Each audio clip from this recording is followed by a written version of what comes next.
Bona vesprada a tots i totes. Gràcies per acompanyar-nos en esta vesprada tan calurosa i benvinguts i benvingudes. Primerament, des de l'Ajuntament de Monòver volem donar-li la benvinguda, òbviament, a Glicerio, que no pot ser d'altra manera, i l'enhorabona per el treball fet.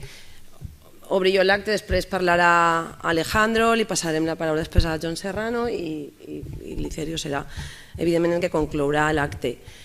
Tots el coneixem, però, en fi, per fer unes molt breus pinzellades de l'autor, sabem que és catedràtic d'Història Contemporània de la Universitat d'Alacant, doctor en Filosofia i Lletres per la Complutense i, sobretot, és un referent expert en història política del període de la Guerra Civil i del règim franquista.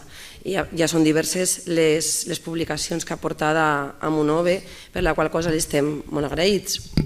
Avui presenta la seva última obra, Correspondència tràgica, epistolari de la família Villalta.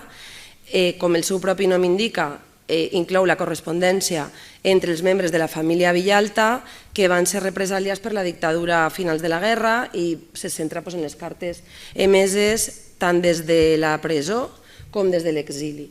Si mireu un poquet com la sinopsi que dona la Universitat d'Alacant, que és l'entitat que publica el llibre, subratlla sobretot el fet que siga una obra basada en allò que la historiografia no havia tractat fins al moment. I allí la Universitat se posa de relleu sobretot que se centra en documents íntims on predominen, òbviament, els sentiments de dolor, de frustració, d'angoixa que va patir la família i, per tant, li dona un plus, un extra als estudis d'aquest període històric.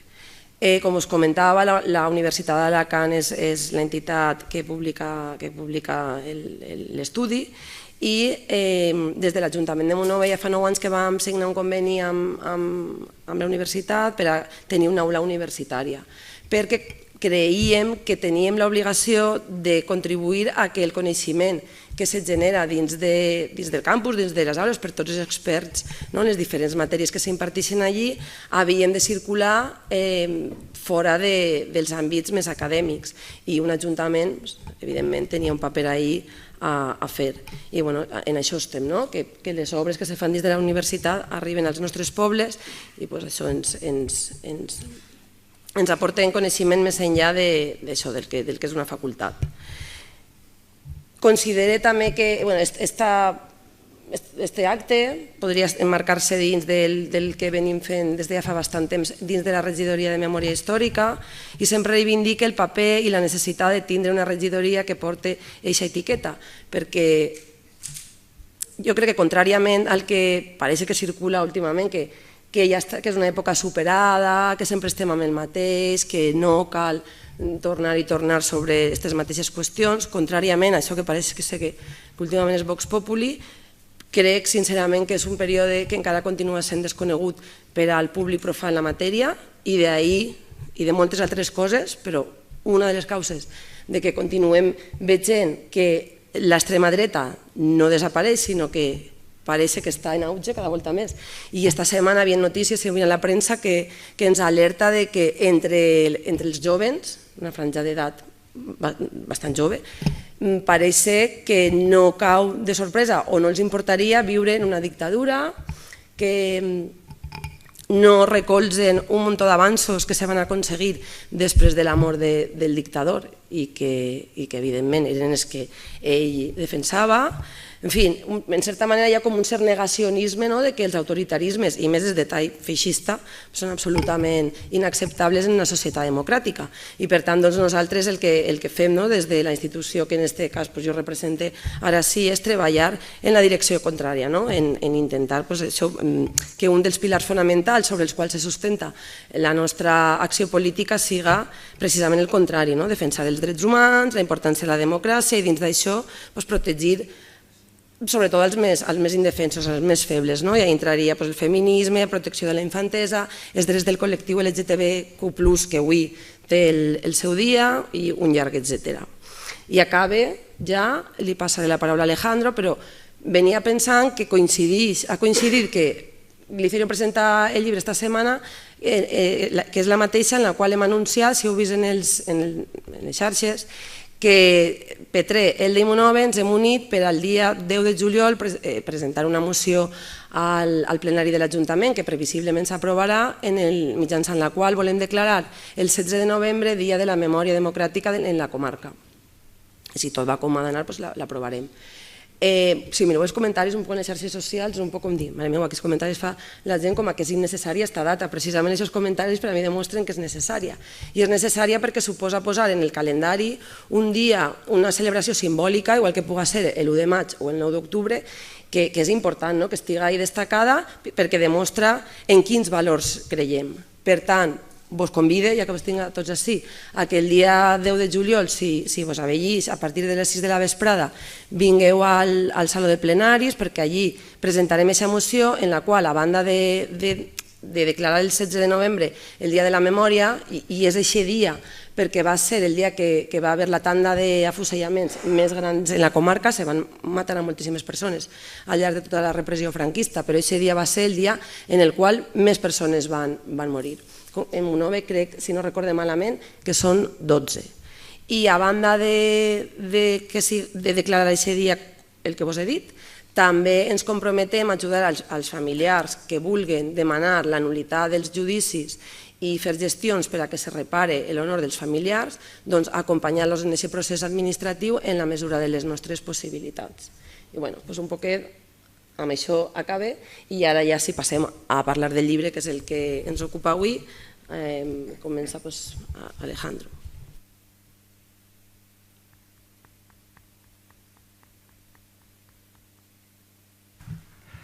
Bona vesprada a tots. Gliceri ja m'ha posat en un compromís i aquí estic en el compromís.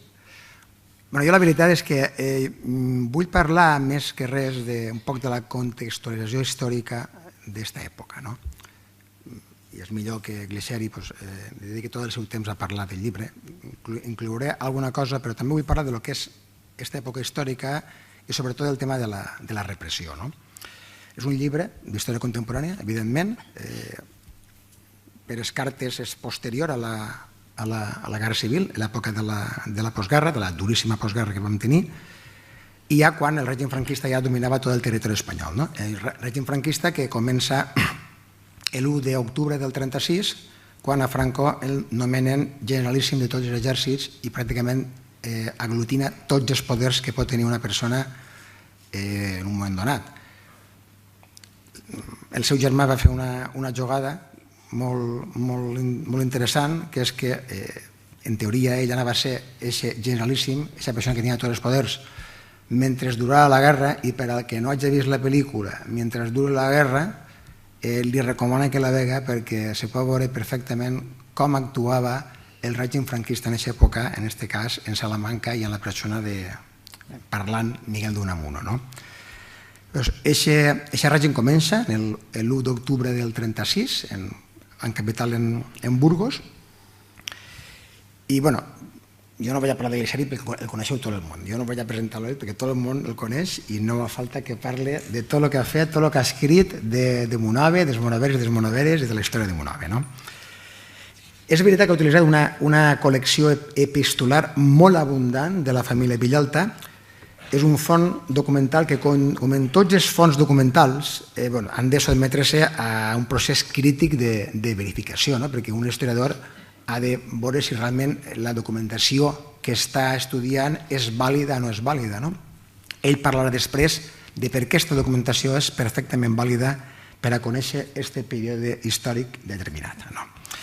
Són 273 cartes les que estan publicades en aquest llibre.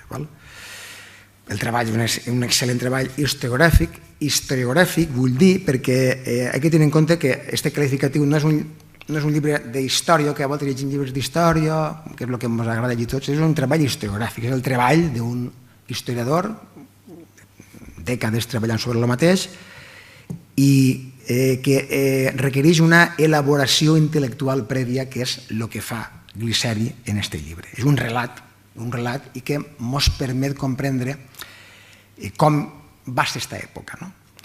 I en aquest cas, en un lloc concret, esdeveniments molt concret i una família determinada.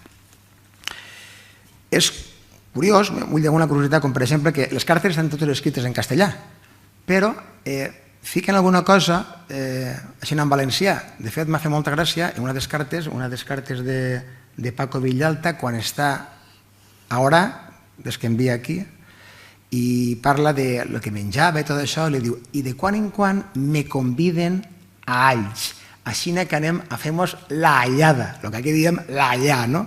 Això apareix en el llibre tal com està, a part de que un moment donat en què hi ha una convidada en què van 25 persones a menjar gaspatxos. Tot això en Orà, en Alger, no aquí en Monove. Bueno, vull ara contextualitzar un poquet, abans un poquet posar-nos en què és el que passa abans. Evidentment, el canvi important que es produeix a Espanya és el canvi de la monarquia a la república, que això té lloc el 14 d'abril del 31, però tenim que recordar un poquet d'aquests antecedents anteriors, d'aquests enfrontaments entre dos capes importants de la societat que havia a Espanya. Perquè pràcticament des del segle XIX se va instaurar en Espanya, i podem posar l'any de 1875, quan Cánovas del Castillo implanta un sistema, el sistema canovista, en el qual dos partits polítics, el Partit Conservador, que era el seu, i el Partit Liberal, que era el de Sagasta, que era un poc menys conservador, dos partits que eren pràcticament de dretes tots, implanten un sistema en el qual se reparteixen el poder guanyant les eleccions cada vegada un. Al principi no va ser tan perfecte, perdó, al principi va ser un turnisme, perquè aquesta és la paraula, turnisme perfecte, després podia haver algun govern en què dues voltes seguides fora del mateix partit, però el que no anava bé mai era un govern d'altre partit polític que no fora d'estos dos. Evidentment, ni socialistes, ni republicans, ni altres persones de malviure podien governar mai en Espanya. Aquest sistema va durar molt. De fet, aquesta Constitució continua sent la més llarga d'Espanya. L'any que ve crec que ja l'actual la igualarà en quant a anys. La Constitució del 76 va durar fins el que va durar aquest sistema, 1923. Ja el desgavell era absolut, els enfrontaments eren molt forts, els assassinats entre els empresaris contra els obrers i els obrers contra els empresaris cada volta eren majors, i l'exèrcit, com tantes voltes en la història d'Espanya, pega un cop d'estat. Va ser el cop d'estat de Miguel Primo de Rivera, un cop d'estat pràcticament incruent, perquè no va apenes oposició, i recolzat, això sí que està clar, per el rei d'Espanya, per Alfons XIII, que li va donar la seva anuència. Durant 7 anys este home va ser el dictador d'Espanya, les coses no van anar millor, i en l'any 30 pràcticament el rei el va obligar a dimitir. El rei posa un altre militar, que és el general Berenguer, que va fer una dictadura tan blana, que se va dir la dictablanda, amb la idea de que este home convocara unes eleccions. Però este home va ser incapaç ni tan sols de poder convocar unes eleccions. Dimitix en febrer del 31 i li dona el càrrec a un altre militar, en aquest cas és un marí, és un almirall, Juan Bautista Aznar, una vella octogenària, que l'únic que fa és convocar eleccions, però no convoquen eleccions generals, les convoquen municipals, perquè podia ser molt forta unes eleccions generals després d'una dictadura en aquest moment. Les eleccions municipals, la gent s'exprèn com un plebiscit, perquè se presenten partits monàrquics i partits republicans. En aquestes eleccions guanyen els partits republicans. Són eleccions en què el poder del caciquisme, que en l'època anterior que he anomenat era el que ho controlava tot, el que obligava a la gent a votar el que tenia que votar per a que ara guanyara el Partit Conservador i ara el Partit Liberal, havia perdut importància. Les ciutats eren molt nombroses en quant a població i era molt complicat poder controlar la gent en una ciutat. Evidentment, en el camp encara guanyen molt els partits més monàrquics, però en les ciutats la victòria dels partits republicans és total. I la gent, com dic, s'ho pren com un plebiscit. Ha guanyat la república, anem a proclamar la república. I se proclama la república aquest 14 d'abril del 31. Passa una cosa curiosa en la república. Els partits que guanyaven les eleccions no governaven, o sigui, el seu líder no era mai el cap de govern, perquè l'any 31 guanya el PSOE, és el que més vots té, però en canvi el president no és un del PSOE, sinó que és Manuel Azaña, que és d'Izquierda Republicana, per a no confondre-lo amb Esquerra Republicana de Catalunya, que era el quart partit en quant a vots. Després, en el 33, tornem a eleccions, aquí guanya la dreta, guanya la SEDA, que la SEDA és el partit, diguem, més a la dreta que havia, si exceptuem els dos partits feixistes, que era la Falange i les JONS, les Juntes Defensiva Nacional Sindicalista, però tampoc li donen el poder a José María Gil Robles, que era el líder. Se'l donen, sobretot, a Alejandro Lerroux, que era del Partit Radical, que és el que va fer, diguem, govern primer en solitari i després en ell, no? Però és coses que se diuen que sempre té que governar el que guanya. Però no, no és veritat. No governa sempre el que guanya, no? Bé, el cas és que en el 36 hi ha unes terceres eleccions, es torna a guanyar l'esquerra, el Front Popular, però ja comença el que serà el cop d'estat pràcticament en febrer, que tenen lloc aquestes eleccions. A la SEDA li sobra 1 milió de pessetes de l'època, imagineu els diners que serien, no he fet el càlcul, no ho he traspassat als euros actuals, però una barbaritat de diners, que la SEDA li dona és que van a pegar el cop d'estat, i comencen a preparar-lo. Ahí està Mola, que és el principi el que porta la veu cantant, Franco encara no està molt segur, se convenç un poc després, Sanjurjo està exiliat, però que serà després del líder, no? I ara, aquest intent de cop d'estat, perquè no triomfa, és un cop d'estat que no triomfa, però no fracassa. Diuen que això va ser, no sé si hauria sigut millor que haguera triomfat, perquè no hagueren tingut una guerra civil. Han tingut tants cops d'estat des que al final s'ha decidit que potser no hagueren tingut una guerra civil si haguera triomfat. Triomfa la meitat d'Espanya, però en l'altra meitat d'Espanya no triomfa. I aquí ja vull entrar un poquet en el tema de la repressió, que és el que anem a veure en el llibre, parlen de les persones que van patir aquesta repressió i de la diferència entre la repressió entre republicans i els franquistes. Una repressió molt dura durant la guerra per part dels dos bàndols, però una diferència important. Els líders dels nacionalistes, dels militars, són els que van dirigir la repressió, són els que van organitzar, els que van impulsar, els que van alentar la repressió, cosa que no van fer els líders dels republicans, per parlar dels principals, Manuel Azaña, que va ser el president de la República durant l'època de la Guerra Civil, o Giral, o Largo Caballero, o Negrín, que van ser presidents del govern. En cap moment van dir les coses que vaig a dir jo, que van dir, això està documentat evidentment, els líders nacionalistes. Per exemple, Queipo de Llano, el 26 de agost va dir: ayer han vuelto los aviones rojos a Cádiz y en un nuevo bombardeo han causado 6 muertos y 22 heridos. Bien a pesar mío, he dado órdenes para que sean detenidos todos los familiares de tripulantes de la escuadra pirata que había en la región y serán inexorablemente fusilados 5 de ellos por cada víctima que causen los bombardeos. Esto és exactament el que feien els nazis durant la guerra. Quan hi havia algun intent de la resistència, buscaven a persones del poble i es mataven igual. Mola, això que podria ser el 26 d'agost, ja havia començat la guerra. Ara en tinc una de Mola d'abans de començar la guerra que indica les intencions que tenien els sublevats. En les instruccions reservadas, que se dia, en la planificación del golpe, especialmente la primera, del 25 de mayo del 36, diu Mola: se tendrá en cuenta que la acción ha de ser en extremo violenta para reducir lo antes posible al enemigo, que es fuerte y bien organizado. Desde luego serán encarcelados todos los directivos de los partidos políticos, sociedades o sindicatos no afectos al movimiento, aplicándoles castigos ejemplares en dichos individuos para estrangular los movimientos de rebeldía o huelgas. El movimiento ha de ser simultáneo en todas las organizaciones comprometidas y, desde luego, de una gran violencia. Las vacilaciones no conducen más que al fracaso.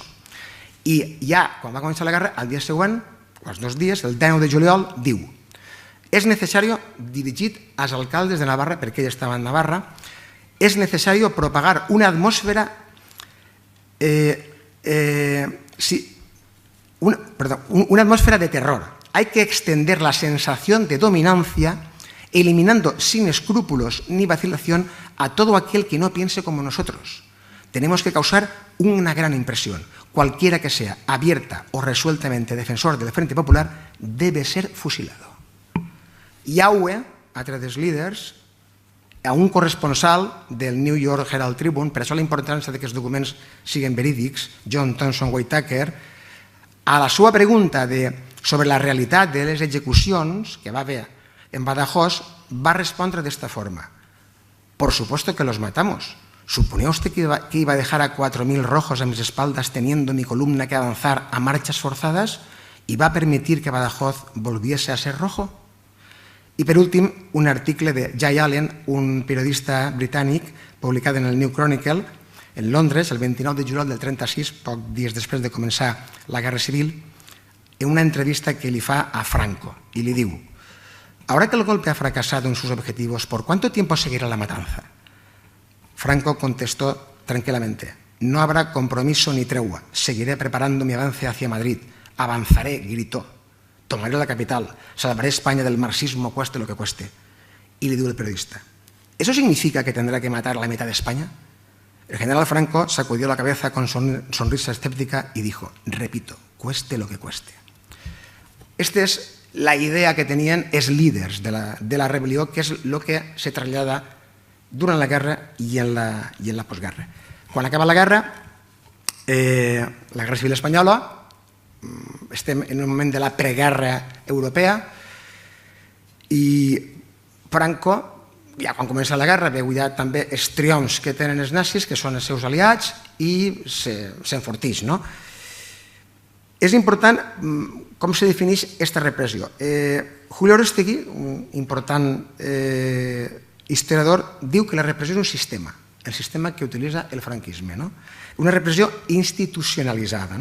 I és curiós, les desenes de milers de persones que va reprimir Franco en una guerra civil, en canvi, en els judicis de Nuremberg, amb els nazis que van fer barbaritats increïbles, se van acusar 172 persones, se van condenar 142, 25 en van condenar a mort i al final sols van executar a la meitat. La diferència entre intentar que un país se recupere després d'una guerra o que no se recupere, o que tarda molt a recuperar-se, com va passar en el franquisme. Respecte a les cartes que apareixen, conforme diu l'autor Esglisario, podem preguntar-nos si l'experiència d'una família pot ser exemple de la repressió franquista, en aquest cas de la postguerra. La resposta és, evidentment, que sí. És un autèntic paradigma del que va passar a tota Espanya en aquesta època. És destacable i lamentable al mateix temps la traïció que la família Villalta veu en moltes persones que considerava amigues i que van declarar i se van manifestar contra ell en els testimonis. Tres coses són importants de tot aquest conjunt de cartes. El dolor de la separació, que se veu en les cartes, la duresa carcelària, també, i després, el que passa en tots, l'aniquilació dels vençuts, perquè aquí mor, Francisco Villalta mor en la presó per la malaltia que té, perquè no el cuiden, i Miguel Villalta és afusellat. L'altre germà, Paco Villalta, va poder fugir en l'Estambrook, a Orà, i va tornar en 1954. És curiós que ell sempre pensava que podia tornar prompte. És aquesta esperança de tornar que no va tenir. Conseqüències d'esta repressió. Ja estic acabant ja. La primera, matar tanta gent va suposar la pèrdua de la força de treball que tenia Espanya en aquest moment, perquè van morir desenes de milers, sobretot de jóvens, que feien falta per a que Espanya remuntara després de la guerra. Després, posar en marxa totes les presons, a pesar que no es donaven molt menjar en les presons, també era una despesa molt important per a l'Estat, que tenia que gastar en controlar a tots els republicans. I per últim, aquesta insuficiència feia que, com també apareix en les cartes, els familiars dels empresonats es ajudaven en menjar, en medicaments o en el que fora. Per tant, tenien que gastar-se una part molt important dels seus ingressos per a poder mantenir l'esperança de mantenir les seves persones vives en la presó.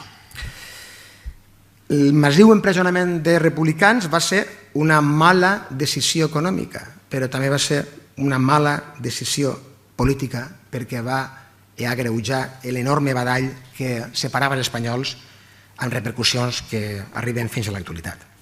Acaben en dues paraules que he posat que són vanes esperances d'aquestes persones. Ja dic que Paco Villalta volia tornar en seguida, pensava que podia tornar en seguida, des d'ara. Va tornar en 1954, va tardar 15 anys en tornar. Francisco Villalta va morir el 3 de febrer del 41.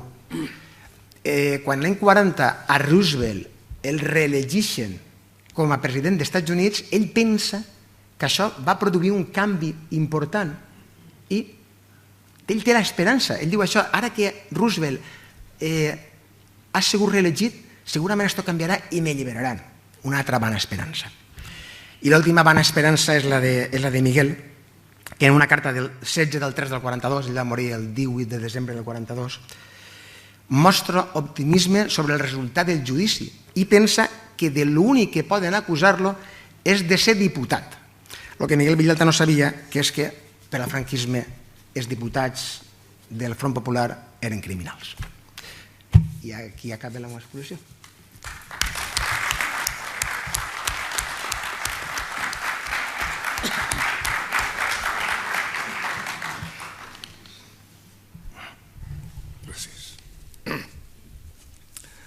Buenas. L'any 2010, quan vaig llegir La República Decapitada, el caso de la família Villalta Gisbert, Alicante 1939-1942, i ara fa poc, mentre he llegit Correspondència tràgica, Epistolario de la família Villalta Gisbert, les dues obres de l'amic, el professor Glicerio Sánchez Recio, he pogut observar el potencial literari contengut susceptible de ser-ne transferit a un nou relat de ficció, com per exemple a una novel·la, a una pel·lícula, a una sèrie o a un còmic o a qualsevol producció elaborada. En La República Decapitada, el relat historiogràfic es desenvolupa en 12 capítols amb els següents continguts.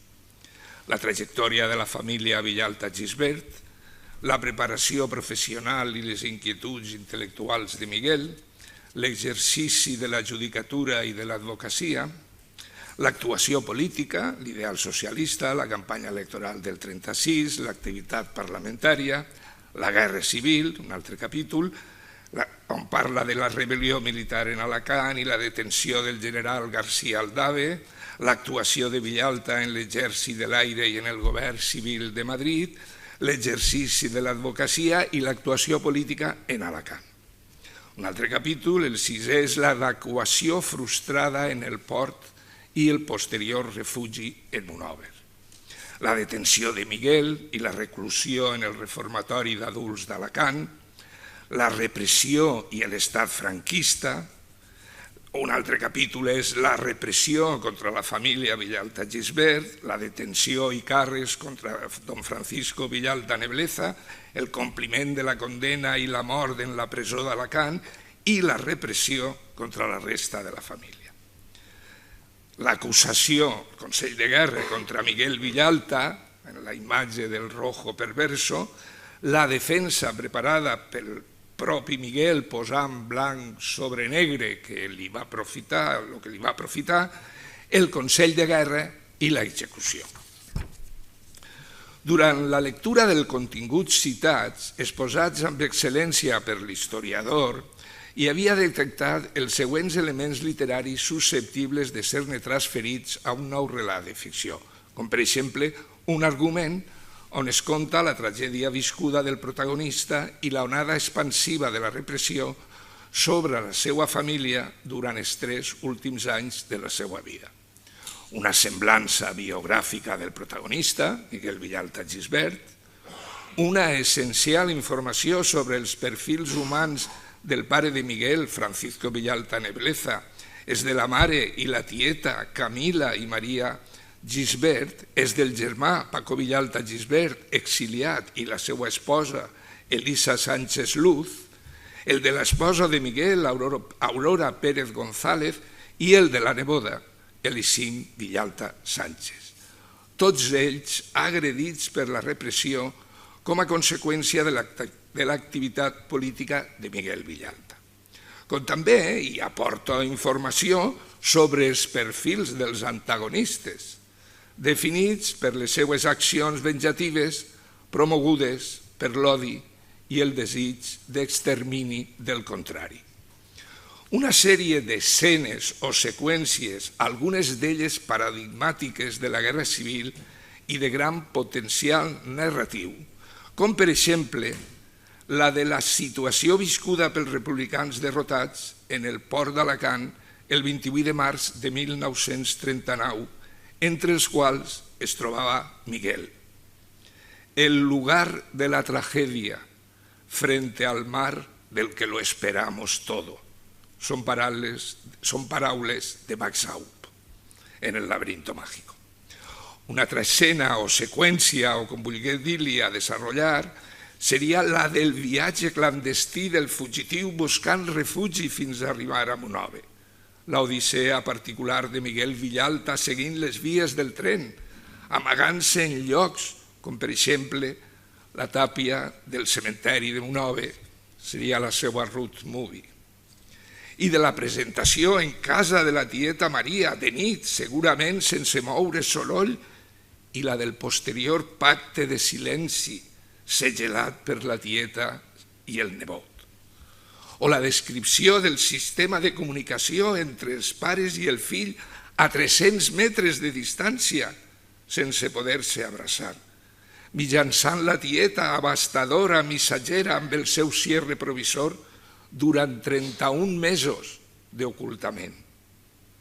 La mateixa estada dels 31 mesos amagat sense poder fer cap soroll, sense poder obrir les finestres, sense cap mitjà d'entreteniment, sense poder prendre el sol ni poder parlar amb ningú, la qual cosa per si sola ja dona per a una novel·la o per a una pel·lícula. I l'estada, mentre Miguel viu amagat, del seu pare Francisco Villalta Nebleza a la presó i la de la mare, doña Camila Gisbert, en casa, gestionant la situació amb el suport incondicional de la seva germana Maria Gisbert, de la seva nora Elisa Sánchez i de la seva consogra Àfrica Luz, per remarcar la força de les dones en la família.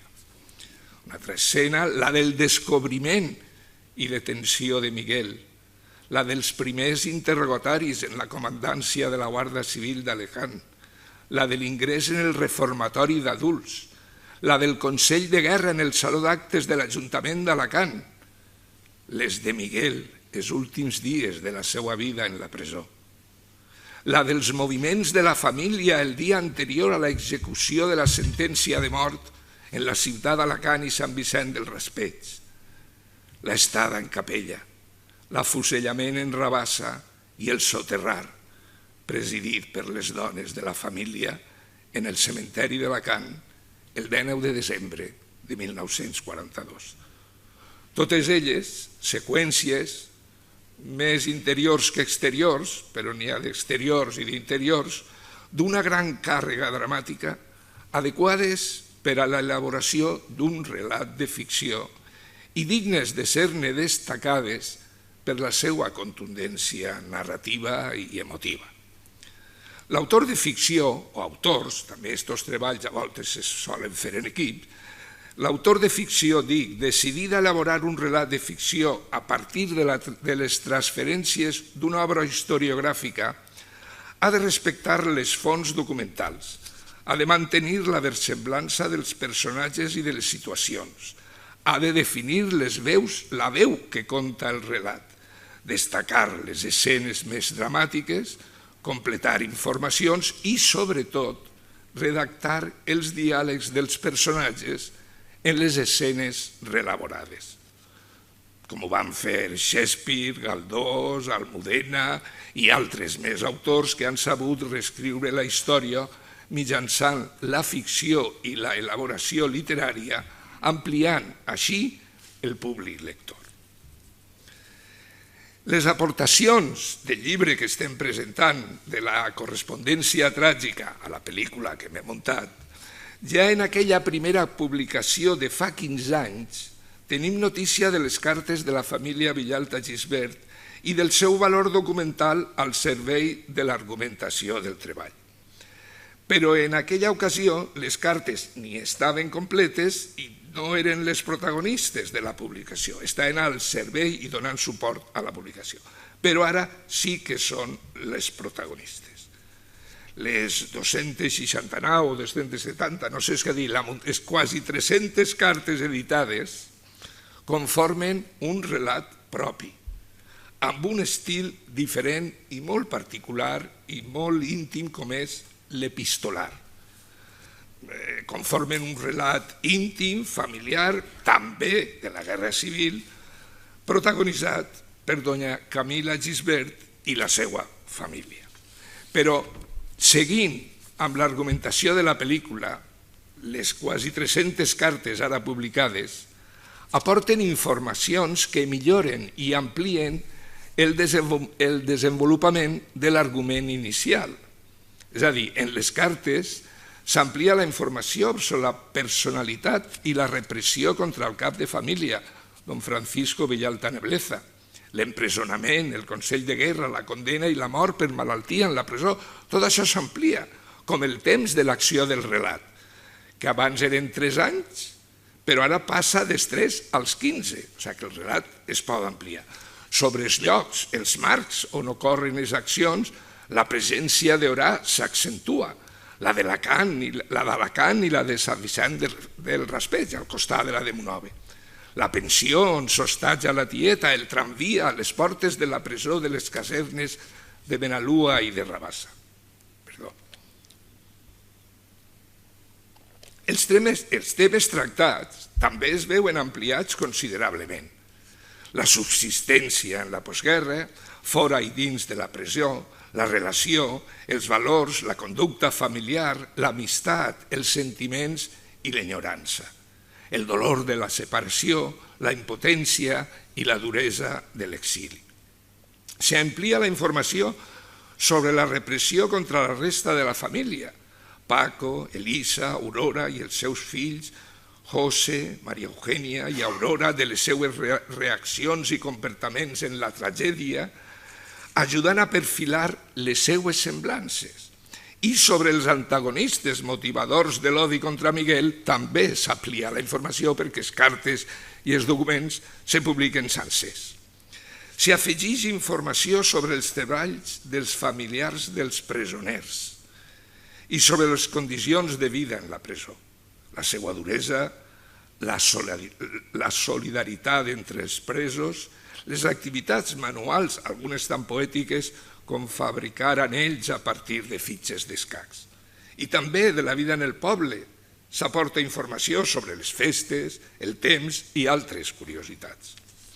Però cal destacar, d'entre totes les aportacions de la correspondència tràgica susceptible de ser derivades al relat de ficció, l'aportació que suposa disposar de les veus de les protagonistes, de les veus dels que estan escrivint les cartes, manifestades en les seues cartes, amb els seus registres expressius.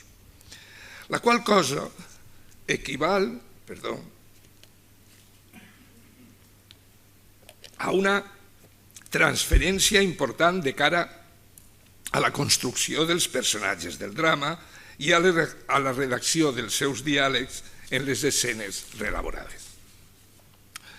També cal destacar les aportacions que accentuen el protagonisme en tota la història tràgica d'aquesta família de Licín Villalta Sánchez, filla estimada, neta adorada, continuadora de la saga familiar, la responsable de la custòdia de l'arxiu familiar, impulsat pel seu avi, practicat per la seva àvia i continuat per ella.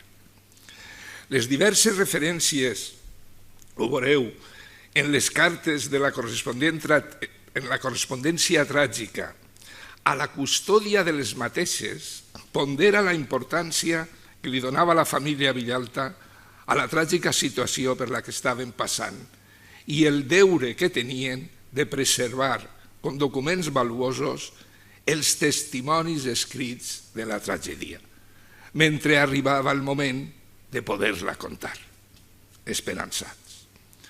Amb les aportacions contingudes en aquesta segona publicació de l'amic Liserio sobre la història tràgica de la família Villalta Gisbert, l'argument de la pel·lícula es pot ampliar en el temps, començant la seva acció el 28 de març de 1939 al port d'Alacant, com hem dit, allargant-la per darrere fins la tornada dels exiliats al poble en 1954. Una tornada dramàtica i desoladora, repleta d'absències.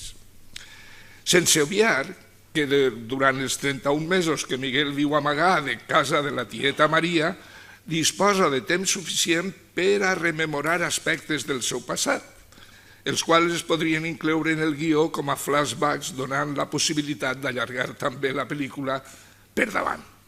O siga, que l'argument pot donar per a una pel·lícula o una sèrie on es conta la vida d'una saga familiar colpida per la tragèdia del període 1939-1942, amb els seus antecedents i amb la petjada inesborrable de la repressió viscuda impresa en les vides dels seus descendents. Una altra aportació derivada de la correspondència tràgica per a la factible elaboració del relat literari rau en la possibilitat de fer que siga la veu d'Elisa Villalta Sánchez la que conte la història. La veu que conta un relat de ficció és molt important i disposar d'una veu narrativa producte de la personalitat i dels records d'un dels personatges del relat és un recurs efectiu de la narrativa de ficció. Elisa Villalta Sánchez, 1930-2018, és, des del meu parer, la protagonista perfecta per contar la història tràgica de la seva família. Va ser testimoni directe de la tragèdia i rigorosa guardiana de l'arxiu familiar. Compta amb una biografia destacada en experiències, pionera en la participació de les dones en política, fundadora del Partit Socialista de Sant Vicent del Raspeig, regidora municipal, reconeguda feligresa cristiana, casada amb un militar hongarès que va conèixer a Orà, mare de Francisco, Ladislao i Miguel Ángel, la qual va dedicar la seva vida a honrar i a recuperar les figures del seu oncle Miguel i del seu avi Francisco.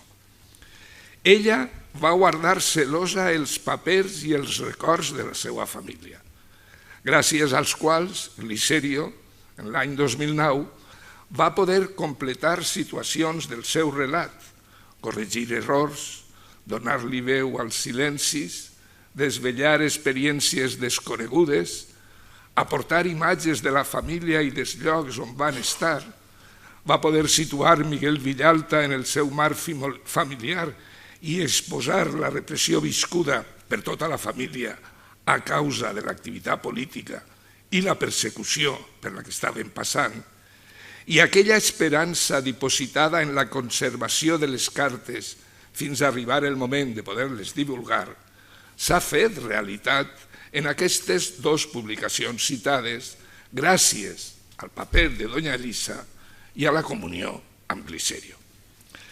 A més, que siga una veu de dona qui conte el relat de ficció és una opció bastant adequada, perquè les dones, com es pot comprovar en les cartes, tenen un gran protagonisme en el suport als presos de la dictadura.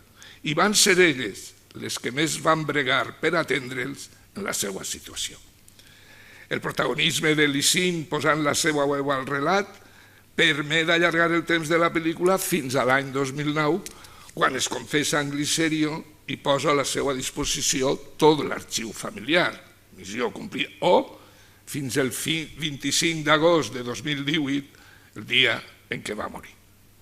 En resum, amb les informacions derivades d'aquesta correspondència tràgica juntament amb els de la República decapitada, es pot bastir un relat de ficció de molta actualitat.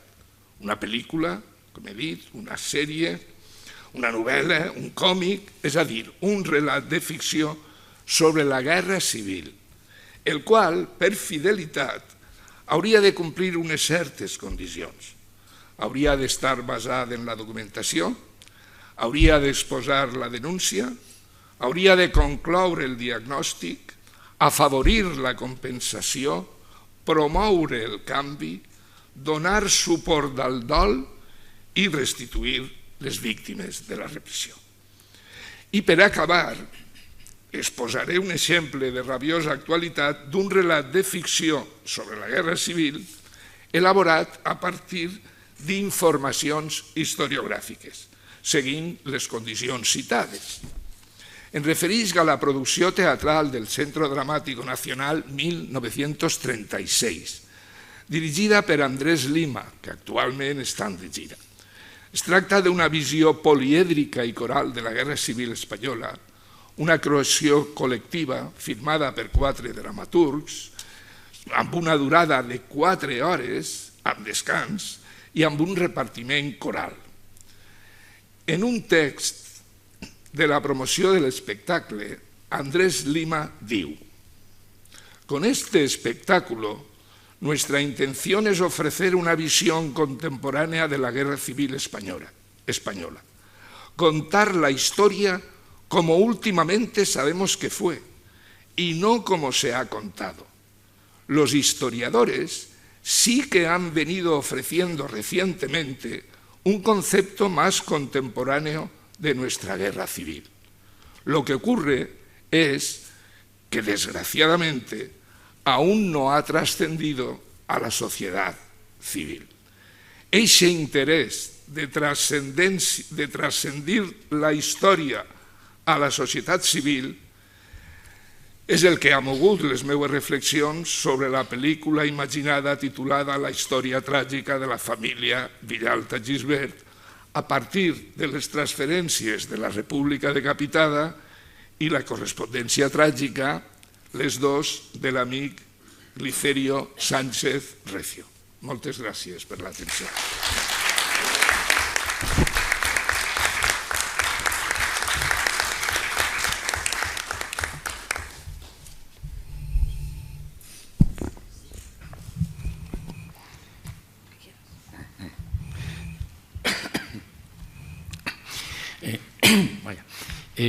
Buenas tardes. En primer lugar, quiero darles las gracias a todos ustedes, los que se han, tomado la molestia o han hecho el esfuerzo para que una tarde tan calurosa como esta, y además compitiendo o teniendo la tentación de acudir a un concierto de música de la banda, pues hayan optado por acompañarnos en esta presentación. Esto, la verdad, dice mucho desde mi punto de vista, evidentemente, dice mucho de ustedes, de sus intereses culturales, por la historia, por la vida de este pueblo, de esta comunidad. Y también dar las gracias, pues, a la concejala de Cultura, Julia, pues, que siempre ha estado muy atenta y ha sido muy deferente, pues, hacia todas las propuestas que yo le he hecho en referente a estos temas. Y, por supuesto, a los amigos que nos han acompañado en la mesa, que nos acompañan en la mesa, al profesor Alejandro García y al dramaturgo y literato Joan Serrano, pues, que nos ha deleitado, creo que puede utilizar correctamente o que, esta palabra, con esta maravillosa pieza entre literaria e historiográfica.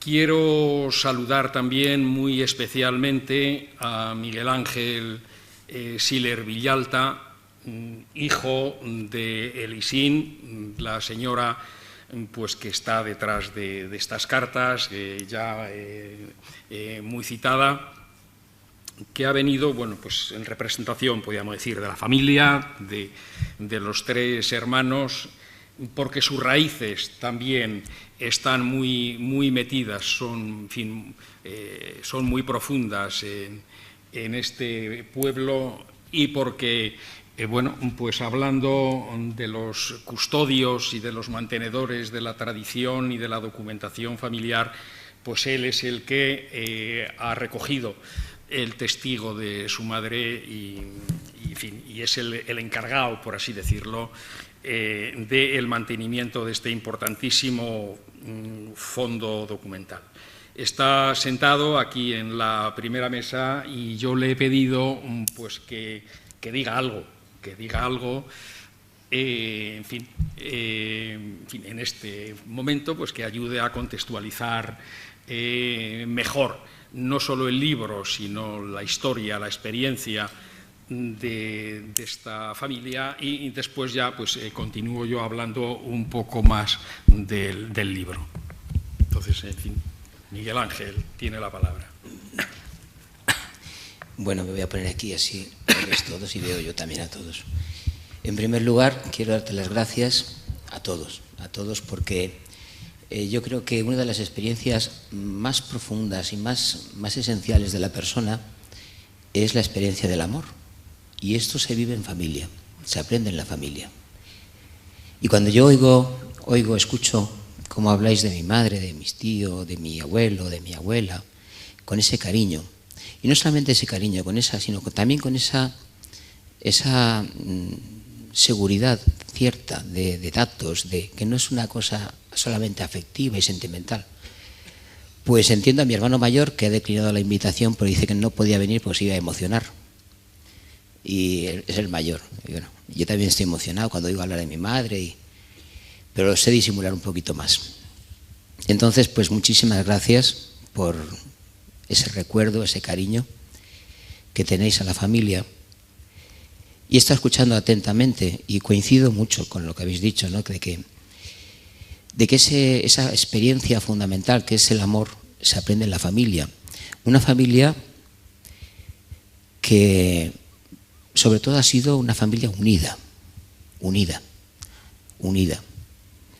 Cuando decimos que las consecuencias de una guerra pueden durar varias generaciones, así es, así es.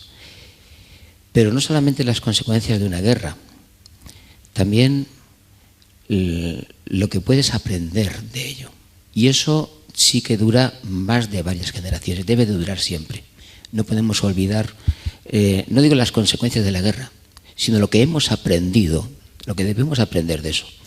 Y yo principalmente he aprendido algo, que una guerra nunca es buena, nunca es buena. A la hora de la verdad, la razón se pierde en la guerra. La guerra no tiene razón, es una sin razón. Donde afloran rencillas familiares previas a la guerra, afloran, estaban ahí ocultas. Es la ocasión de, y más una guerra civil, claro, eso es la guerra civil, de hermano contra hermano. Y una de las consecuencias de ese aprendizaje que he vivido y que desde pequeñito he escuchado las historias que Glicerio pues ha redactado, ¿verdad? Yo desde pequeñito las he escuchado en casa. Una de las consecuencias es esa, de no olvidar que una guerra es lo último, no debe ser, jamás. Tenemos que poner todos los medios, estamos viéndolo ahora en el mundo, los intereses que hay para pelearse, para guerra entre naciones, y después, bueno, pero que realmente, ¿qué es importante? Realmente importante hay muy poco. La vida, la libertad, Dios, la familia, poco más. Y por cosas, dices, bueno, he aprendido eso, a vivir el valor de la familia y a tener una experiencia profunda de mi relación con Dios. Y eso es verdad, sabéis que soy sacerdote. Y mi madre, pues no es que me haya inducido al sacerdocio, jamás, nunca nadie, ni mi padre ni mi madre. pero sí que me han transmitido ese amor, ese auténtico amor, que supera el odio, supera la venganza, supera los odios, y eso es lo que ha quedado. Esa es la enseñanza que yo me he quedado de ellos. Y quizá por eso, pues, hoy estoy en esa situación. ¿Y qué más deciros? Pues agradecer muchísimo. No he leído el libro, no he leído el libro, el libro de las epístolas, pero me imagino que no solamente es una exposición de cartas, sino es el entramado que existe entre ellas, donde se derraman los sentimientos y se vinculan los sentimientos de toda una familia a lo largo de una tragedia. Daros las gracias de corazón, y si algo sirve mi presencia aquí es para pedir de todo corazón que evitemos los extremos, que evitemos las guerras y valorar el amor que se aprende en la familia.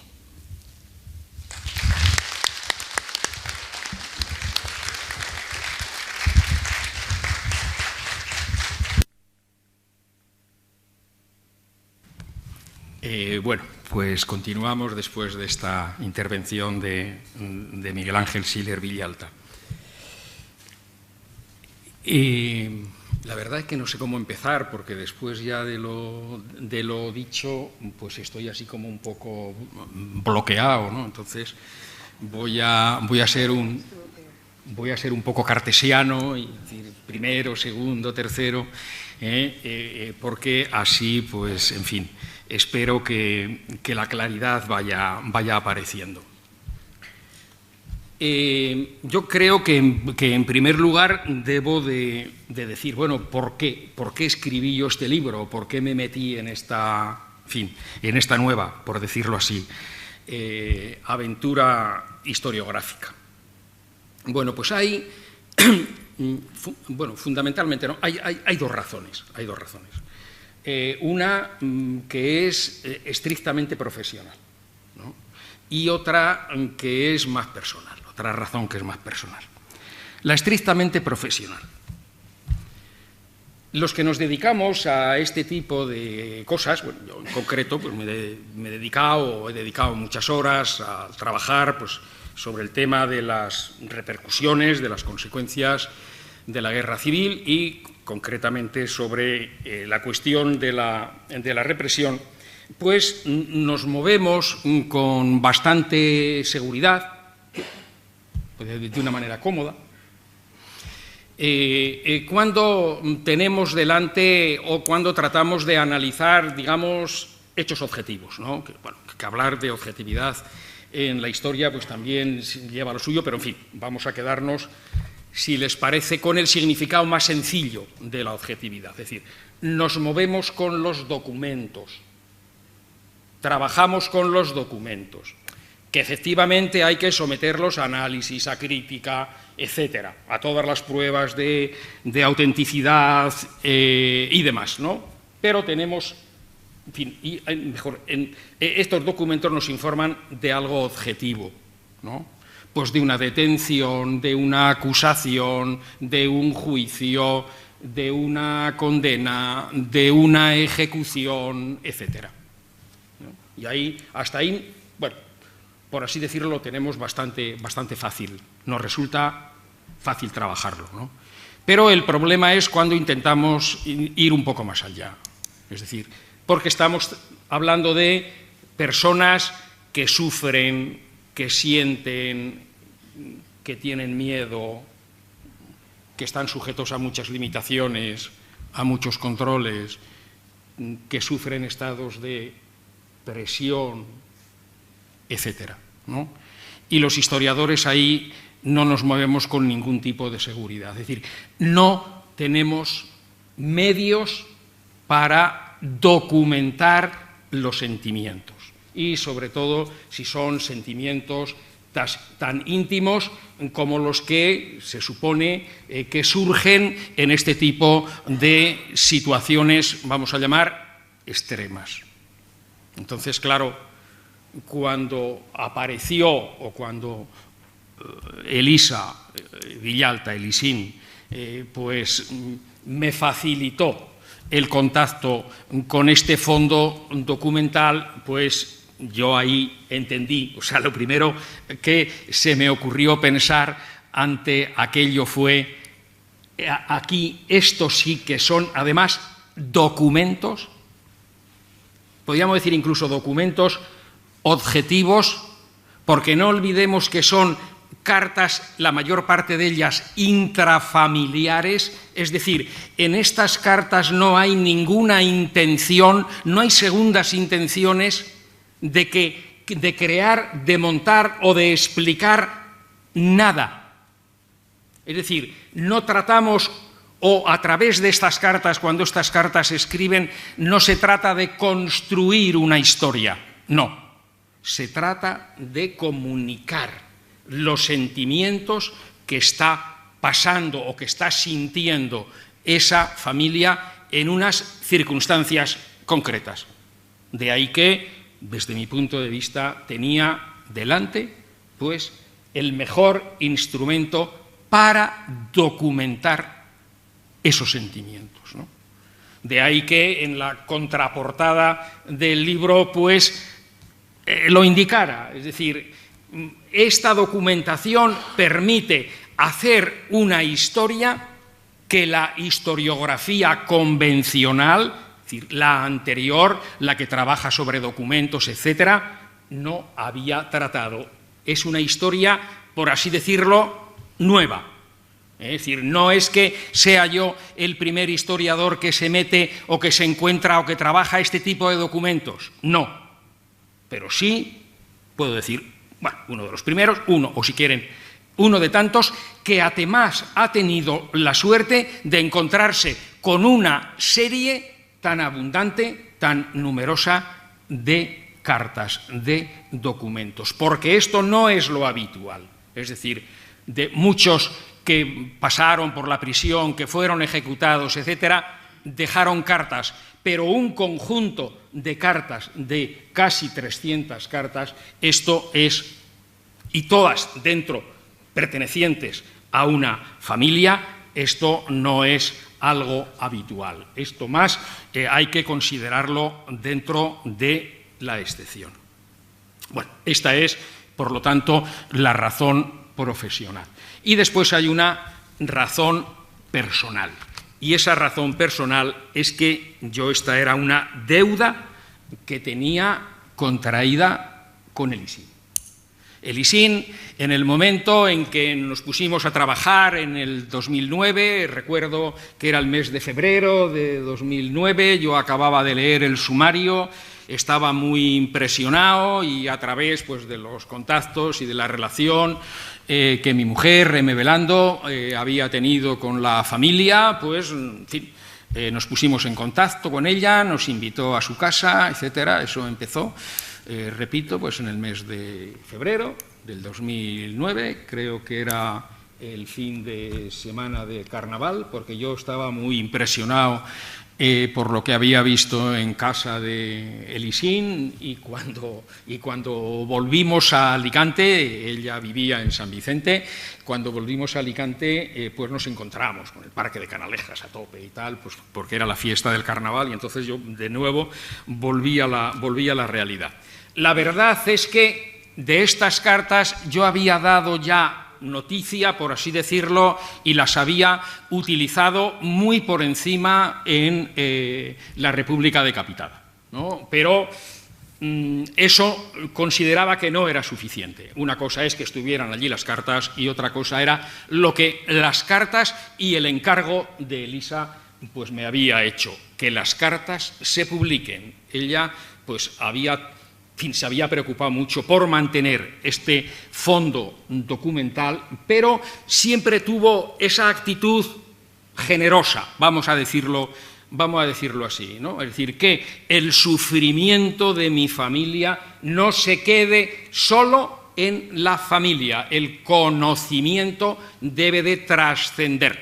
Para eso es precisamente el conocimiento, para que se difunda. Aquí pues podríamos utilizar, en fin, una expresión clásica que no sé hasta qué punto es verdadera y sobre todo y sobre todo pues ante lo que estamos viviendo estos últimos meses, ¿no? Eso de que la historia es la maestra de la vida. Bueno, se lo debía a Elisa y, por lo tanto, pues bueno, con esto no sé si saldo la deuda, no lo sé, porque la deuda que yo contraje con esa mujer fue tanta, pero en fin, por lo menos sí pienso que de esta manera la reduzco un poco, ¿no? Bueno, entonces estamos ante un conjunto documental, son casi 300.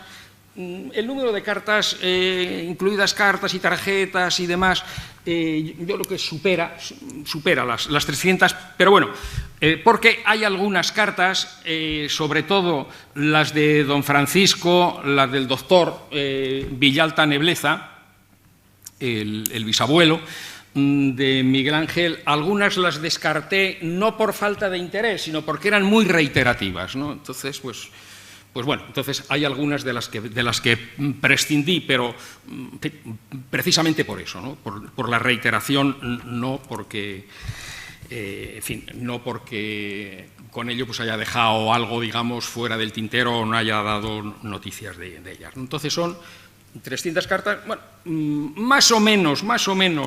El número de ellas es semejante, es decir, que son casi 300, pues Miguel creo que es el que más escribe, pues estaría en torno a las 100, don Francisco también era de pluma fácil, el padre, quiero decir, el doctor y escribía mucho y además unas cartas tremendas de largas, y bueno, y después está, en fin, estas dos, las de don Francisco y las de Miguel, son las cartas de la prisión, es decir, desde el momento en que se les detiene.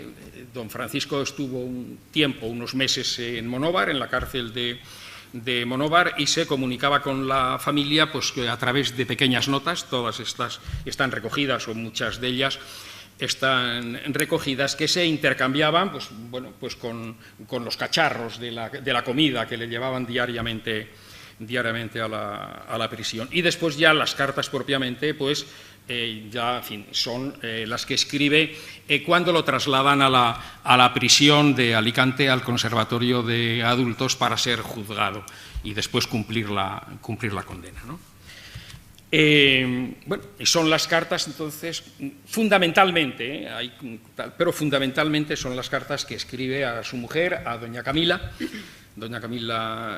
Gisbert, con las respuestas correspondientes. Es decir, se puede hablar, en el caso de don Francisco y doña Camila, se puede hablar de una correspondencia en el sentido pleno de la palabra, es decir, carta de don Francisco que responde doña Camila. Bueno, después están las cartas completas, repito, de Miguel, es así que están todas, desde el momento de la detención, el 26 de octubre, creo que la primera es del 28 o del 29 de octubre, con su madre. Bueno, es curioso, ¿no? Porque, claro, aquí ya el concepto de correspondencia ya no es tan fiel, ¿no? Claro, porque aquí depende mucho pues, del carácter de cada uno de los que escriben, de los emisores, ¿no? Es decir, así como don Francisco y doña Camila, digamos, guardan las cartas que reciben, doña Camila guarda todas las que recibe de su hijo. Sin embargo, Miguel, que a veces le enviaba a su madre cartas de su esposa, de Aurora, o de su hermano, que le escribían desde Orán, le enviaba a su madre las cartas diciendo, lee la carta y guárdalas. Sin embargo, el consejo que él le daba a su madre para que archivara las cartas, él no cumplía con las cartas de su madre. Él no lo hacía, ¿no? Y después también están completas las cartas, claro, las cartas que se conservan, evidentemente. O sea, bueno, y las cartas además que llegaban, ¿no? Porque bueno, desde Alicante a Monóvar, con más o menos retrasos sí llegaban, pero las de Orán, pues bueno, de unos retrasos inmensos, cartas que se perdían, etcétera, ¿no? Bueno, y entonces están, tercero sí, estas también están completas, quiero decir, ¿no? Las cartas que escribe Paco Villalta, como le llamaban aquí, don Paco, imagino que para distinguirlo de don Francisco, bueno, en fin, esas cosas, ¿no? Las cartas de don Paco desde Orán también están completas. Y de la misma manera sucede lo mismo, es decir, que de la misma manera que doña Camila guardaba las cartas que le escribía a su hijo o las que le escribía también su nuera y su nieta, porque a partir del año 45, cuando acabó la Segunda Guerra Mundial, doña Elisa y Elisín, madre e hija, se fueron a Orán con el esposo y padre, con don Paco, pues pasa exactamente lo mismo, es decir, que doña Camila guarda las cartas que recibe de Orán, pero los de Orán, salvo una, que por cierto es una carta muy interesante, es la última carta del libro, escrita en noviembre del año 51, salvo una, pues todas las demás no se conservan. Pero, claro, digamos que las cartas, pues tener un volumen, en fin, tan numeroso, tan abundante de cartas, pues digamos que aparte de la transcripción, corrección, etcétera, es decir, la manipulación, la manipulación de las cartas, manipulación en el buen sentido, es decir, no he alterado el contenido en absoluto y tal, es decir, digamos, pues, en fin, algunas correcciones de carácter ortográfico, sintáctico, relativa a puntuaciones, etcétera. Claro, de alguno de los miembros, pues porque no era el caso, por ejemplo, de Miguel. O sea, Miguel, pues aparte de tener una formación intelectual, pues importante, pues Miguel, bueno, él era un reconocido articulista, es decir, tiene una obra literaria importante, es decir, es autor de 2 novelas y autor, pues, de muchos escritos en prensa, artículos en prensa, etcétera. Es decir, que los textos que escribía Miguel, pues eran muy fáciles de leer, yo los transcribía y punto, pues porque no tenía que hacer ningún tipo de corrección, ¿no? Pero a pesar de eso, pues estas cartas pues habrían sido bastante, en fin, complicadas, tanto de leer como de entender, si me hubiera sometido al criterio cronológico estricto, ¿no? Entonces, pues bueno, si hice una ordenación cronológica, evidentemente, no en conjunto, sino en cada uno de los autores, de los tres emisores más importantes, pero después los sometí a una ordenación interna, ¿no? Siguiendo unos criterios no objetivos, no son los mismos en cada uno, sino criterios que yo, digamos, elaboro, pues de acuerdo con situaciones, digamos, de carácter, bueno, en fin, del carácter más importante, por las que pasan cada uno de ellos, ¿no? Claro, ¿qué supone esto?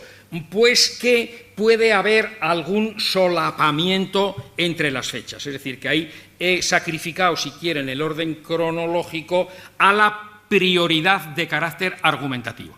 Por ejemplo, en el caso creo que en el índice la cosa puede entenderse, pues, en fin, puede verse más o menos de manera clara, ¿no? En el caso de las cartas de don Francisco Villalta Nebleza, bueno, pues, digamos, las estructuro en tres bloques, ¿no? En 3 apartados, ¿no? Dentro del capítulo que sería esto. Primero, detención, consejo de guerra y sentencia, es decir, todo lo que tiene que ver, digamos, con el proceso judicial, ¿no? El punto segundo, revisión de la sentencia. Bueno, ¿a qué apunta esto de la revisión de la sentencia? pues que, bueno, pues que en el caso de don Francisco, pues para que la represión sea más dura, bueno, en este caso, para que la represión sea más dura, a pesar de que lo habían condenado únicamente a 6 años y 1 día, es decir, en definitiva, contra don Francisco no tenían nada. O sea, don Francisco está detenido, juzgado y condenado por ser el padre de Miguel Villalta, al que buscaban, y como no sabían, no tenían pistas suficientes pues para saber dónde estaba, pues detienen al padre, lo presionan a ver si, bueno, pues dice más o menos dónde estaba, ¿no? No solo entonces la condena es mínima, no solo es eso, sino que cuando desde principio del año 40, a partir de enero del año 40, del 25 de enero del año 40,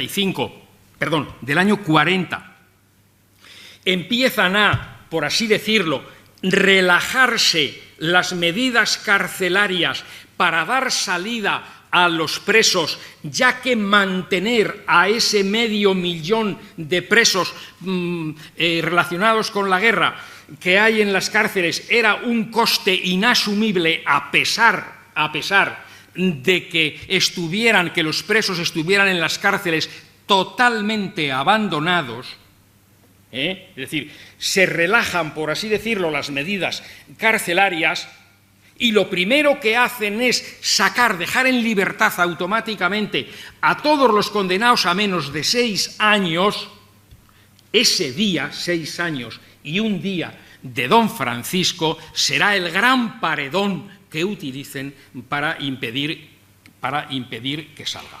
Incluso cuando unos meses más tarde, a partir del mes de abril de 1940, incluso los que están con condenas inferiores a los 12 años, por lo tanto ya se ha multiplicado por 2 y el un día pues ya ha quedado sobrepasado, a don Francisco se le siguen poniendo pegas para no salir de la cárcel hasta que muere el 3 de febrero de 1941. Bueno, pues ahí hay unos meses en los que él intenta, a través de un abogado amigo de la familia, pues intenta, bueno, pues que se revise la sentencia de acuerdo con una ley franquista, que era esta que les he citado antes, del 25 de enero de 1941. Claro, aquí hay un cierto solapamiento, porque la revisión, la mayor parte de las gestiones que se hacen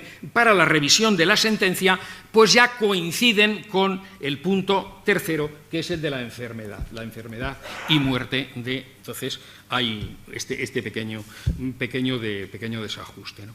O es el caso también del capítulo segundo, donde trato de la correspondencia de Miguel Villalta desde la cárcel de Alicante, pues el apartado primero, que titulo Recuperar a la familia, porque claro, ha estado 31 meses escondido en Monóvar sin relación ninguna. Dice, hombre, ¿y cómo no había relación? Pues porque no podía haber relación, porque había una cosa que se llamaba la censura, las cartas se leían, ¿no? Y en alguna de las cartas, además, pues aparecen bueno, anotaciones de la censura, ¿no? Que escritas con el lápiz de doble color, el azul y el rojo, ¿no? Hay una en la que en una carta de Aurora era la esposa de Miguel, que estaba en Orán, pues aparece una nota en la que dice: si sigue escribiendo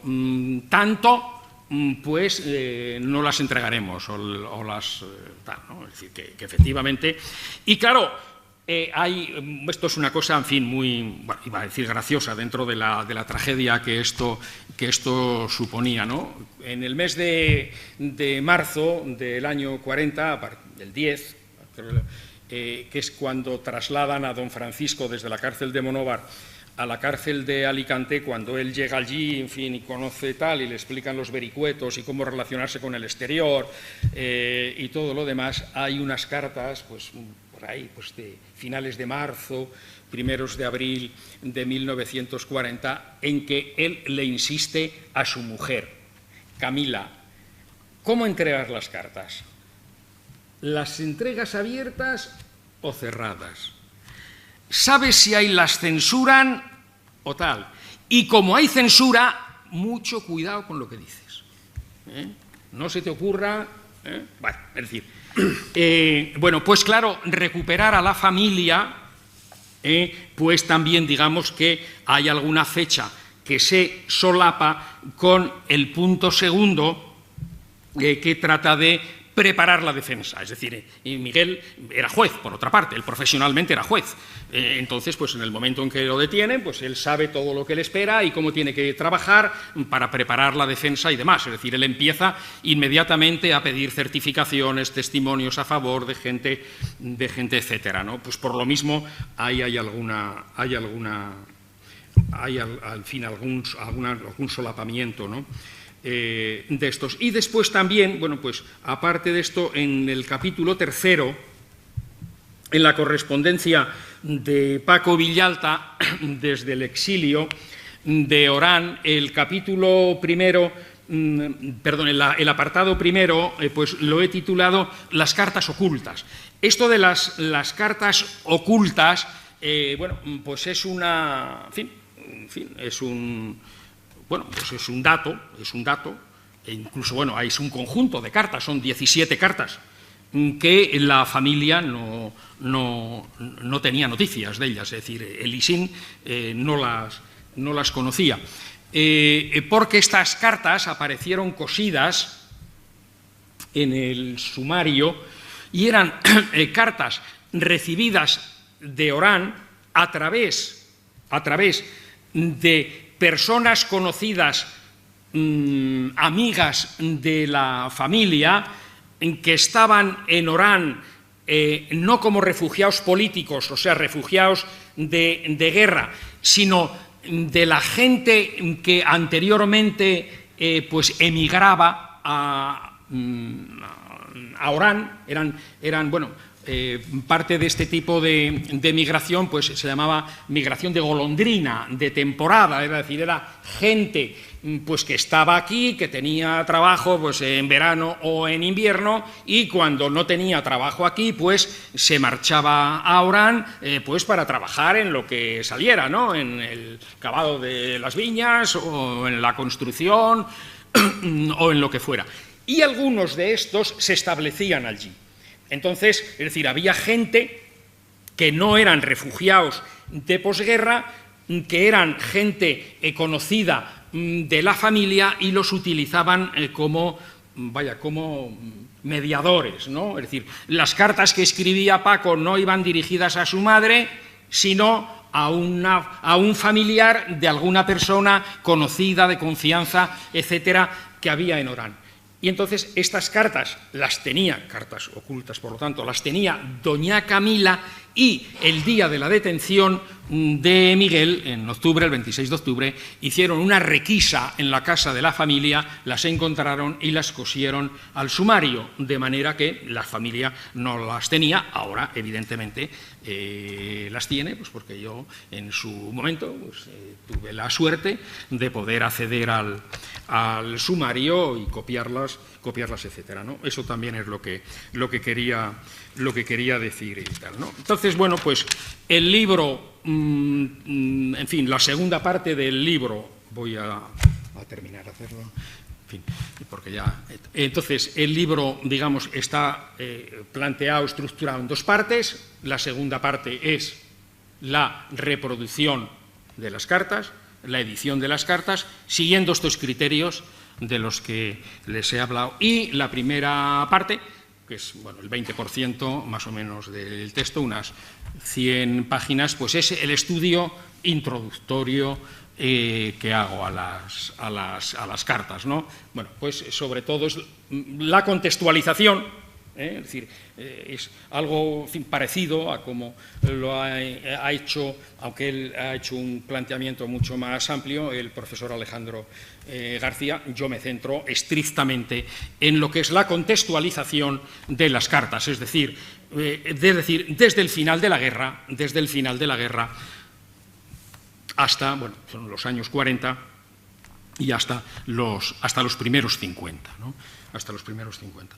Entonces, bueno, la contextualización de esa época, pero sobre todo haciendo hincapié, subrayando aquello que tiene que ver con la represión no solo desde el punto de, bueno, sí, desde el punto de vista policial, podemos decir, ¿no?, judicial, también. El judicial, evidentemente, pues porque todos estos, o por lo menos los dos primeros, están sujetos o estuvieron sujetos a un consejo de guerra, ¿no? Pero después, sobre todo, insistiendo en lo que se relaciona con las cárceles de la posguerra y con el exilio.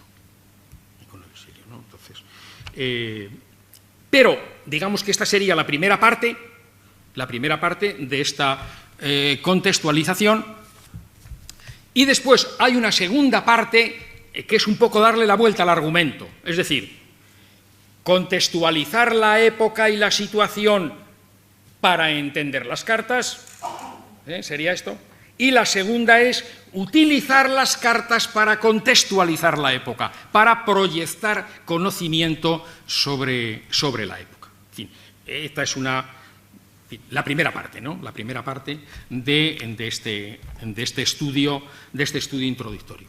Y después hay otras dos cuestiones en este estudio introductorio en el que también quiero insistir, ¿no? Son dos apartados. Uno primero que está dedicado a los protagonistas, es decir, utilizando las cartas ya como fuente de información, aparte de otros conocimientos u otra información u otras informaciones sobre estos personajes. Es decir, ¿y quiénes son los protagonistas? Pues evidentemente hay tres protagonistas destacados, ¿no?, que son los tres represaliados de la familia. El padre, el médico, Miguel, el diputado socialista, y don Paco, que está en el exilio, en Orán, esos tres. Pero claro, esas cartas tienen, iba a decir, receptores. No, sobre todo son receptoras. Entonces, ahí hay un papel muy, muy destacado. Yo, en fin, comparto la opinión de Joan Serrano, de que la gran protagonista era la entonces niña Elisín Villalta. Pero desde el punto de vista documental, la gran protagonista es la madre, es doña Camila. Doña Camila Gisbert, que de la noche a la mañana ve como una familia, pues bueno, ella una señora, pues bueno, que procede de una familia bien, podríamos decir de la burguesía del pueblo, casada con un médico, con dos hijos, es decir, han tenido, en fin, no ha sido una familia, digamos, no es una familia rica, pero sí es una familia con recursos suficientes para vivir de manera desahogada, viven en el centro de pueblo, en una casa propia, tienen unas fincas por allí dentro del campo, tal, que ha dado la carrera a sus dos hijos, que ha vivido de una manera desahogada. Pues ve cómo de la noche a la mañana esa familia se hunde, está a punto de desaparecer, de destruirse. Y esta es una mujer que se carga con el peso de sacar a su familia adelante, de buscar los recursos donde los hubiera, de endeudarse, de vender sus cosas, porque lo primero es mantener a su marido que está en la cárcel y que por supuesto ya no tiene sueldo, ni que ha perdido, bueno, pues la clientela, los pacientes, no tienen nada, ¿no? Se ha perdido todo, y ella, pues como se echa esa carga a la espalda, ayudada por su hermana, doña María Gisbert, donde estaba escondido Miguel. Claro, es atender al esposo encarcelado, al hijo que está escondido y al otro hijo que está en Orán y que no tiene, por así decirlo, dónde caerse muerto, por las dificultades que tuvieron, las enfermedades por las que pasó, de enviarle 200 pesetas al mes, que la sacaría de donde pudiera la mujer, y utilizando a personas de confianza interpuestas. En alguna de las cartas, pues alguien de estos interpuestos que le daba el dinero y que ella compensaba aquí como fuera, dice pues que hace no sé cuántos meses que no recibo el dinero y tal. Y entonces pues doña Camila dice, pues hijo, yo lo pago, o sea, yo todos los meses doy las 200 pesetas. Y si tú no las recibes o el otro no te las da, pues no sé qué pasa, habrá que buscar ahí a ver dónde se pierde, a ver dónde está el agujero. Es decir, esa es para mí la gran protagonista, apoyada por su hermana María, que también, a la que también le ayuda, en fin, económicamente, la nuera, ¿no? Elisa Sánchez Luz. Elisa, bueno, hay Aurora, podríamos decir, pero el caso de Aurora es distinto, porque Aurora también se fue en el Stambrook con sus hijos, es decir, Aurora se casó en segundas nupcias. Aurora era viuda, tenía 3 hijos adolescentes. Se casó con Miguel en julio, 2 semanas antes de empezar la guerra. Se casó con Miguel Villalta, y se fue en el Stambrook con el cuñado, con Paco. Miguel se quedó. Y bueno, pero entonces, claro, el papel de Aurora, pues en fin, es protagonista relativamente, porque aparece en las cartas, etcétera, pero no llevando el peso, del mantenimiento de la familia, etcétera, como estaban las otras, ¿no? Y, por supuesto, Elisín, que es una niña que tiene 10 años, 11 años, y que anda por allí y se entera de todo, o sea, ella se entera de todo, pues se lo callaba y tal. Ella me decía incluso, pues claro, como la obsesión era encontrar a Miguel, pues por parte de las autoridades del régimen, etcétera, que ella tenía una consigna dada por su madre: del tío Miguel no se habla, y si tenemos que decir algo, o si te insisten y que tal, porque está en el extranjero, y punto. Esta era la que me decía ella, yo, ¿qué tal, no? Es decir, estas son los 3 represaliados y las mujeres que estaban detrás. Este es un aspecto tal, ¿no? Y hay otro aspecto también que trato, y que, bueno, que a mí me resultó, bueno, pues, en fin, primero me llamó mucho la atención, y después, no sé, era una cosa así como muy reconfortante, ¿no? Que es lo que llamo la solidaridad. Es decir, los presos estaban en las cárceles, por así decirlo, amontonados.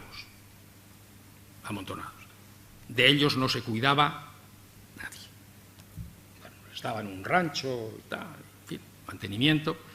Pero los presos, para no morir de hambre, para no morir de enfermedades, para poderse proteger del frío, dependían de la familia. Y las cartas están llenas de este tipo de testimonios. Llenas. Es decir, la comida, semanal o 2 veces por la semana que les llevan. En las cartas dice, pues he recibido esto, me falta lo otro, sobre todo las cartas de don Francisco, ¿no? Las cartas de don Francisco son tremendos, ¿no? Porque se pone a enumerar lo que le queda y tal, y bueno, entonces tal, ¿no? Miguel siempre era, en fin, era mucho más escueto y tal, bueno, he recibido esto y tal, y no sé qué y tal. Los medicamentos que le pedían, y claro, como estábamos dentro de la familia, de una familia de médicos, el botiquín propio que tenía don Francisco, pues de ahí estuvieron saliendo, ¿no? Pero bueno, yo estaba hablando, o empezaba a hablar de la solidaridad, la ayuda que se prestan entre todas las mujeres que tienen a sus familiares en la cárcel, que se ayudan llevando sus bultos y sus cosas para ir al tren, o que se turnan entre ellas, pues porque los inviernos eran muy duros, doña Camila con una, bueno, pues en fin, producto de los años y demás, pues con una salud un poco quebradiza, etcétera, cómo se ayudaban entre ellas. Y bueno, pues mira, resulta, hay una persona, aparte de las mujeres de la familia, pues mujeres de la familia, bueno, pues son doña Camila, María y Elisa, la nuera, que aunque vivía en San Vicente, pues venía mucho a Monóvar, pues para que su tía y su suegra, pues bueno, no se vieran tan agobiadas para este tipo de trabajos, o incluso le enviaban a San Vicente desde Monóvar, pues las cosas y tal, para que ella las acercara a la cárcel, etcétera. Es decir, pero aparte de esto, ¿no? del núcleo familiar, las mujeres, bueno, pues que estaban en la misma situación que ellas, y que, pues bueno, ahí estoy viendo a Tónica, pues ahí se habla de Dolores, que era su abuela, ¿no? Sería, pues de Dolores, pues que también era la que iba y tal, ¿no? Y hay una mujer a la que no he podido localizar porque aparece cantidad de veces, y de ser una mujer muy generosa, tenía un hijo en la cárcel y otros 2 en Monóvar, que aquí la llamaban Remedios la Roqueta. Yo lo de la Roqueta pensaba probablemente porque era de San Roque o tal, pero he preguntado y tal, pero vamos, porque esta mujer era de una generosidad tremenda, ¿no? Bueno, y después hay, bueno, esto, en fin, la solidaridad entre las mujeres. Hay también un núcleo de solidaridad, digamos, entre la amistad y la profesión, muy interesante, que es la de los Bellot. El Bellot médico, el Bellot farmacéutico con el médico Villalta, ¿no? Es decir, sobre todo en los meses en los que, en fin, ahí hay un círculo, en los meses en los que don Francisco ya está enfermo, a don Francisco pues le hacían las pruebas o los análisis y demás, pues que, en fin, que le hacían los médicos dentro de la cárcel. El resultado él lo comentaba en las cartas, se lo daba en las cartas, a las cartas que escribía a su mujer, a doña Camila le pasaba las cartas al médico Bellot, a don Juan Bellot, y el médico Bellot pues él pasaba a su primo, no, a su hermano, Francisco Bellot, el farmacéutico, de manera que bueno, pues funcionaba. Ese es otro, en fin.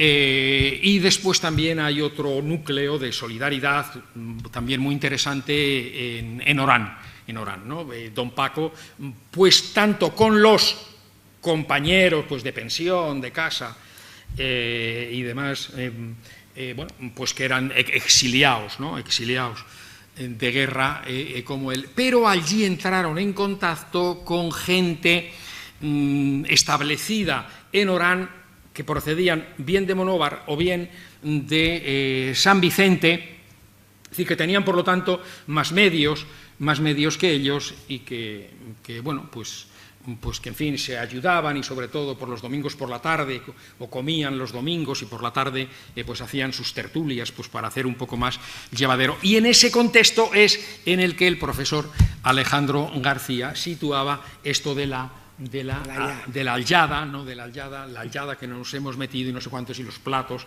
estos que hemos repetido cuando se trataba de los gazpachos, ¿no? Bueno, las cartas creo que lo ha dicho él, también están escritas todas en castellano. La verdad es que hay expresiones en valenciano, muy de la intimidad familiar. Él hablaba de las comidas y hay una que a mí me llamó la atención, pues por el tipo de lenguaje que utilizaban para transmitirse lo que no se podía expresar de manera clara, ¿no? Cuando a raíz o inmediatamente después de la ejecución de Miguel Villalta, y ante la insistencia del hermano de don Paco, pues que quería volver, porque, en fin, la familia, la niña, etcétera, pues hay una expresión, escriben, las cartas, la mayor parte, el texto, digamos, más largo, ¿no?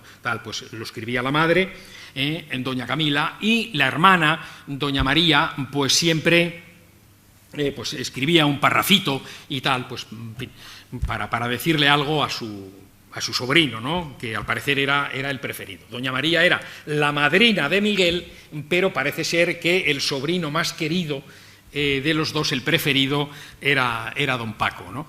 Bueno, pues entonces ellos, pues para hablar del peligro que significaba volver en esas condiciones de represión y tal, ellos utilizaban mucho expresiones relacionadas con el clima, ¿no?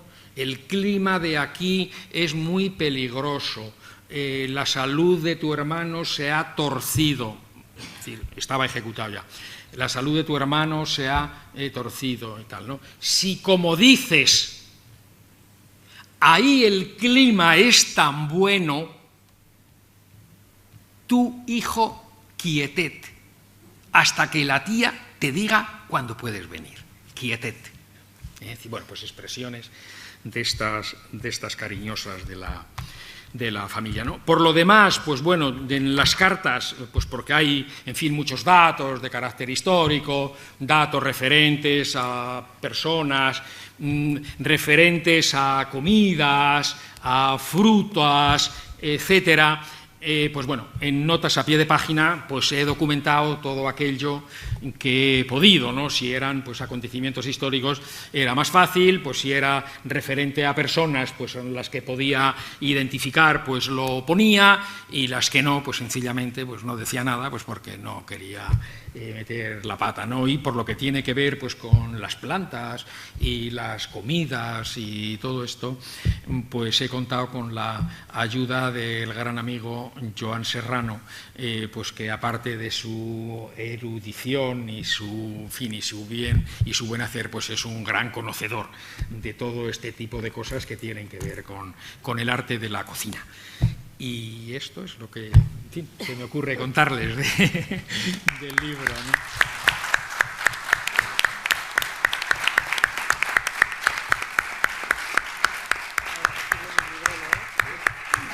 Sí, pero vamos, si quieren preguntar alguna cosa o esto. No sé, si voleu preguntar alguna cosa, fer alguna aportació, la podeu fer.